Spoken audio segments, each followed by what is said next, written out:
स्वागत है दोस्तों स्टडी फॉर यूपीएससी में। हम लोग साइंस एंड टेक पढ़ रहे थे और ये आपको दिसंबर 2025 का पार्ट 2 है। पार्ट 1 हम लोगों ने पढ़ लिया था, अभी कुछ और टॉपिक बच गया है, ध्यान दीजिए। जिसमें पहला नंबर हम लोग टॉपिक पढ़ेंगे भारत की अनुमानित परमाणु ऊर्जा विस्तार के बारे में। एक्चुअली एक रिपोर्ट आया है जिसमें बताया गया कि भारत जो है ना तेजी से बढ़ती हुई बिजली मांग को पूरा करने और कार्बन उत्सर्जन को कम करने के साथ साथ ऊर्जा सुरक्षा को लेकर अपना स्थिति मजबूत करना चाहता है और चाहता यह है कि 2025 तक अपनी परमाणु क्षमता को, ऊर्जा क्षमता को 160 से 320 गीगावाट तक बढ़ा ले। समझ गए क्यों करना चाहता है? तो बिजली की मांग को पूरा करने, ऊर्जा सुरक्षा को पूरा करने, मतलब कि मजबूत करने और कार्बन उत्सर्जन को कम करने के लिए।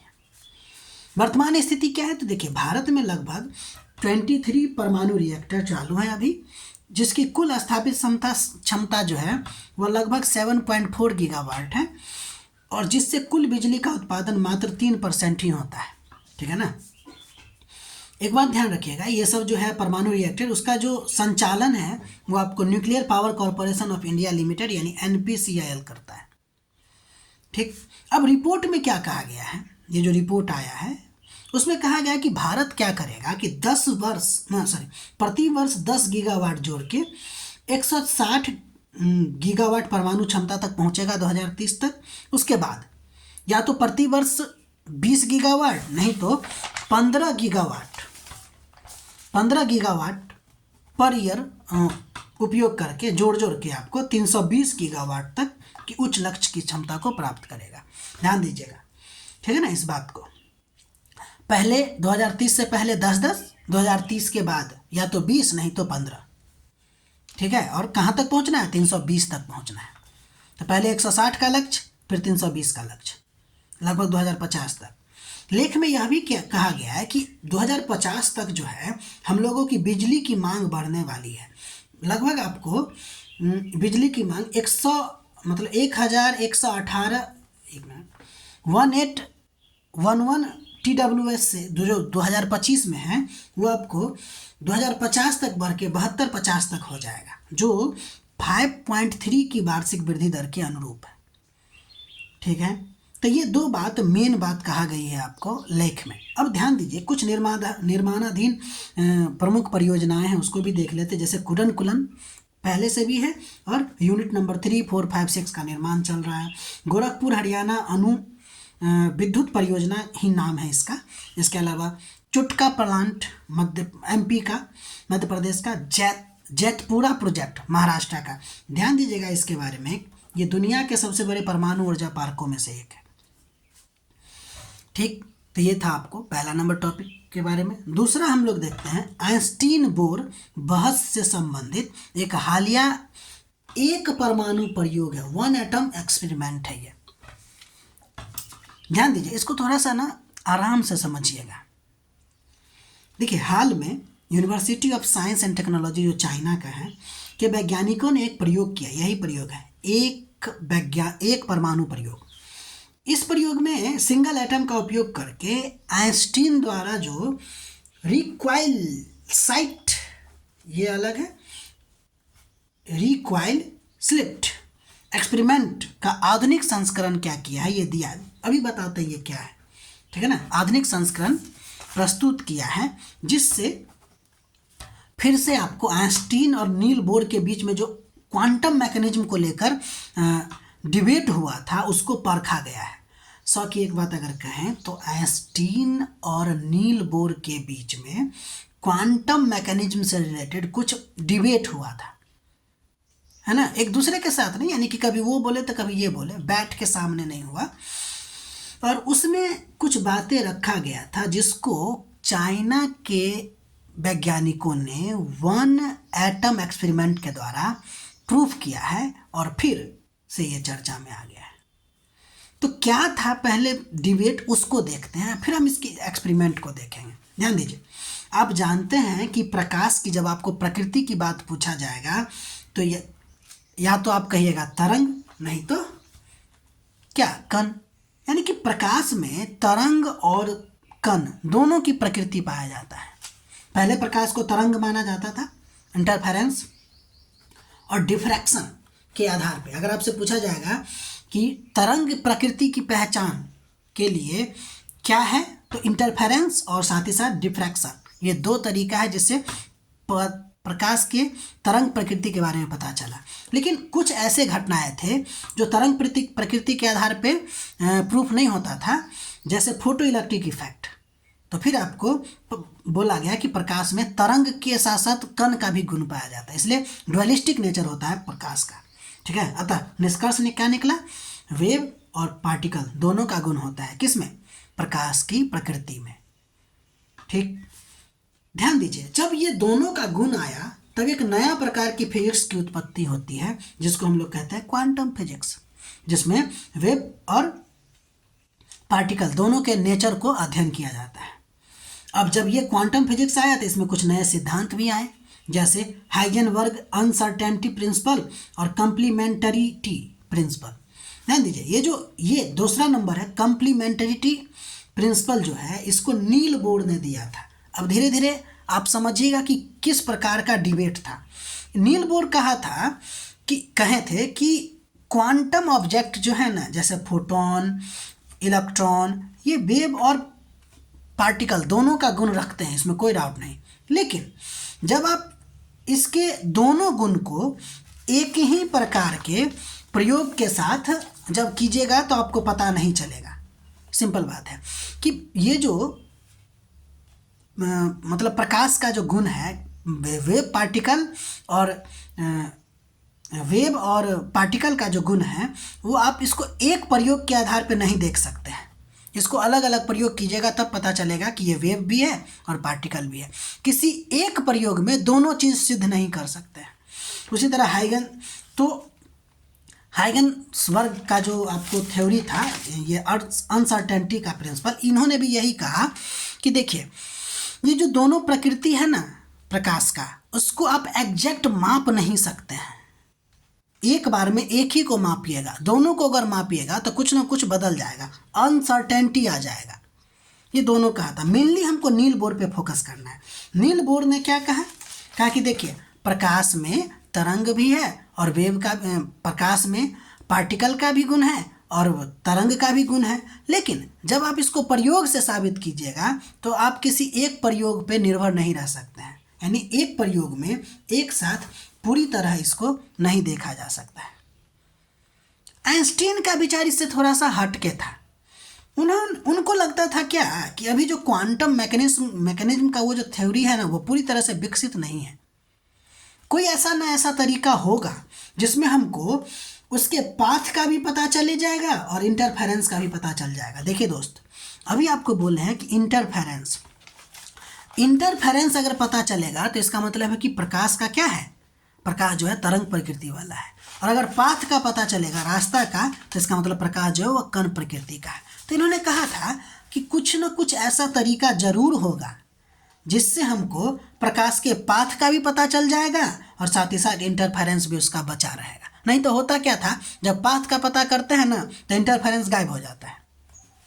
तो इसको लेकर उनका मानना था और आइंस्टीन ने एक थॉट एक्सपेरिमेंट दिया था, एक सोचा, मतलब उन्होंने किया नहीं, बस वो उन्होंने सोचा।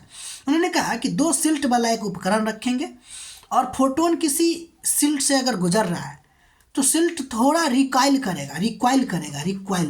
मतलब होता है हिलना डुलना, थोड़ा सा हिलेगा।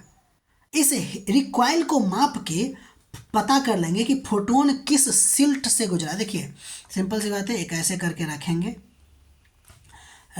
मतलब कि मटेरियल जिसमें 2 छोटा छोटा छिद्र होगा, ठीक है, और यहाँ पे एक पर्दा रखेंगे और इससे आपको फोटोन गुजरेगा। यही कह रहा है सिल्ट, ठीक है ना, है ना सिल्ट के मतलब। तो अगर हम उसके हिलना डुलना रिक्वाइल को अगर माप लेंगे तो हमको पता चल जाएगा कि फोटोन किस रास्ता से चलेगा और फिर उसका पाथ तो हमको पता चल ही गया और इंटरफेरेंस के बारे में भी पता चल जाएगा। समझ में आ रही बात? इसको फिर से देखिएगा।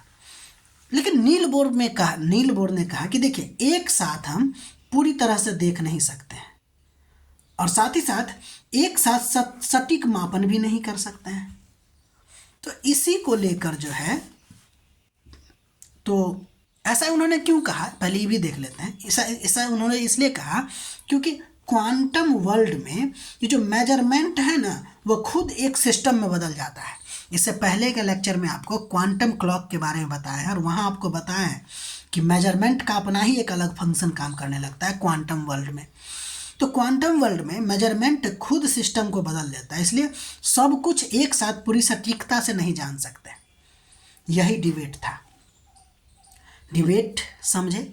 डिबेट का मतलब ये था कि डिबेट ये था दोनों में कि नील बोर कहना चाह रहे थे कि क्वांटम वर्ल्ड में ये जो लाइट है और लाइट का जो मतलब कि तरंग का गुण और पार्टिकल का गुण एक ही प्रयोग से नहीं देख सकते हैं।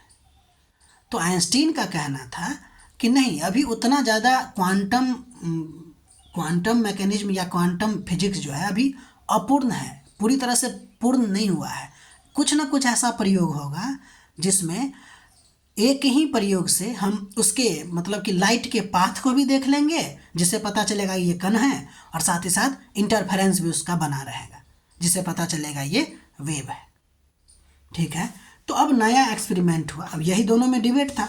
नया एक्सपेरिमेंट जब हुआ तो पता चला कि उनका भविष्यवाणी, आइंस्टीन का भविष्यवाणी अभी भी गलत है और बोर की भविष्यवाणी जो है आपको सही हुआ।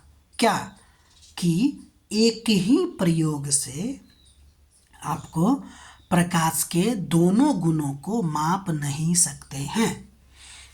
ठीक, अब अगला नंबर टॉपिक देखते हैं, भारत में बढ़ते गर्मी के लैंगिक स्वास्थ्य पर प्रभाव। देखिए, भारत में गर्मी अगर बढ़ रही है तो प्रभाव सभी पे पड़ेगा, लेकिन शोध हुआ है, उसमें बताया गया है कि इसका असर महिलाओं पे ज़्यादा पड़ेगा, साथ ही साथ ज़्यादा गंभीर भी होगी।